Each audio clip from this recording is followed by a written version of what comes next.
அஸ்ஸலாமு அலைக்கும் வரஹ்மத்துல்லாஹி வபரகாத்துஹு. எனது அருமை உறவுகளே, நான் உங்கள் அன்பு சகோதரன் முகவை பீர் முகமது பேசுகின்றேன். அன்பு உறவுகளே, இப்போ நிறையா மரணங்களை நாம் செவியிடுகின்றோம்.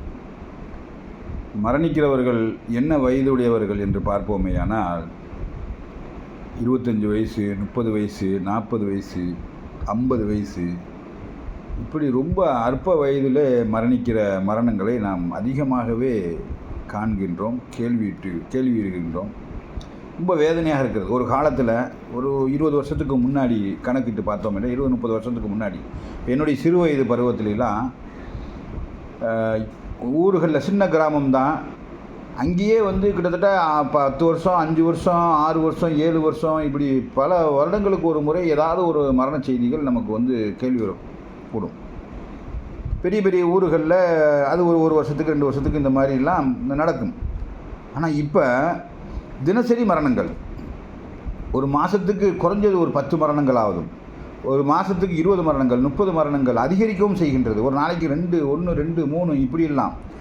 என்னடா அப்படின்னு பார்த்தோன்னு சொன்னால், ஒன்று மரணிக்கிறவன் ஹார்ட் அட்டாக்ன்றானுவ, இல்லைன்னா வாயில் வராத நோய்களை சொல்கிறான், அப்படி இல்லை என்று சொன்னால் விபத்துக்களில் இது பண்ணி மரணிக்கிறான்.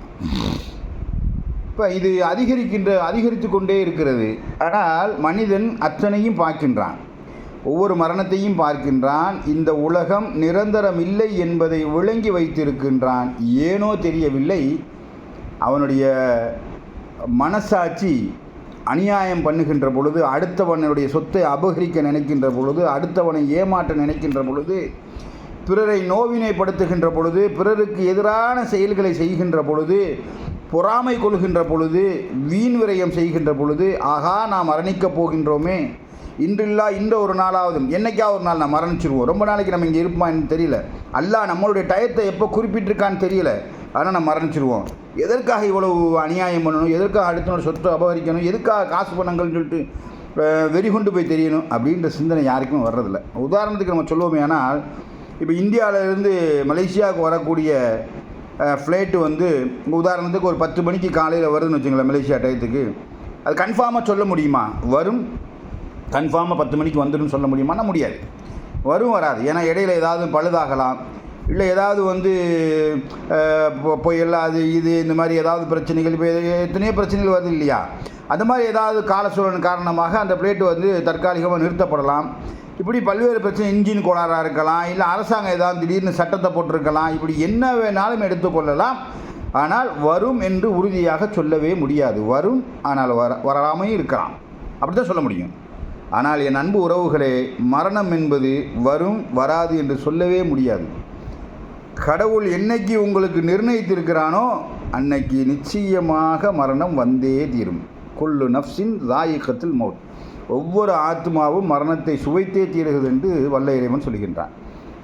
என் அன்பு உறவுகளே, நிரந்தரமில்லாத இந்த உலகத்திற்கு நாம் அனுப்பப்பட்டதே இந்த உலகத்தில் வாழ்ந்து இந்த வாழ்க்கையை நாம் பரீட்சையாக இங்கே எழுதி அதன் மூலியமாக நாம் வெற்றி பெற்று சொர்க்கத்துக்கு செல்ல வேண்டும் என்பதற்காகத்தான் இந்த உலகத்தில் வாழுகின்றோம். ஆனால் யாருக்கு அந்த சிந்தனை இருக்குது?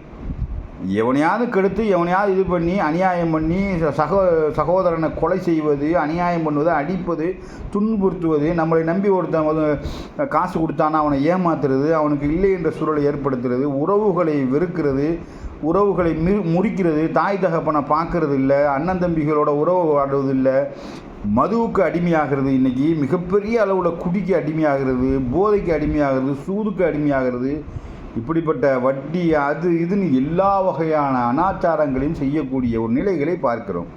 ஆக இந்த மரணம் என்பது ஒரு படிப்பினையை ஏற்படுத்தி இருக்கிறதா என்றால் நிறைய பேர்த்துக்கு அது படிப்பினையை ஏற்படுத்தவில்லை என்பது தான் நாம் புரிகிறது. அன்பு உறவுகளே, நாம் அருகில் இருக்கக்கூடிய எத்தனையோ பேரை ஒரு வருடத்தில் எத்தனையோ பேரை நாம் இழந்திருக்கிறோம். அடுத்த முறை அவர்களை பார்க்க முடியாத ஒரு நிலை.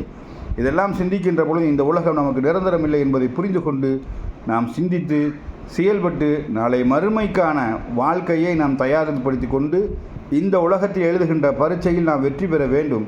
மறுமையிலே நாம் வெற்றியுற்று அங்கே போய் உயர்வான பதவியில் சொர்க்கத்தில் இருக்கக்கூடிய வாய்ப்புகள் நமக்கு வல்ல இறைவன் தர வேண்டும் என்று பிரார்த்தனை செய்தவனாக நிறைவு செய்கிறேன். அஸ்ஸலாமு அலைக்கும் வரஹ்மத்துல்லாஹி வபரகாத்துஹு.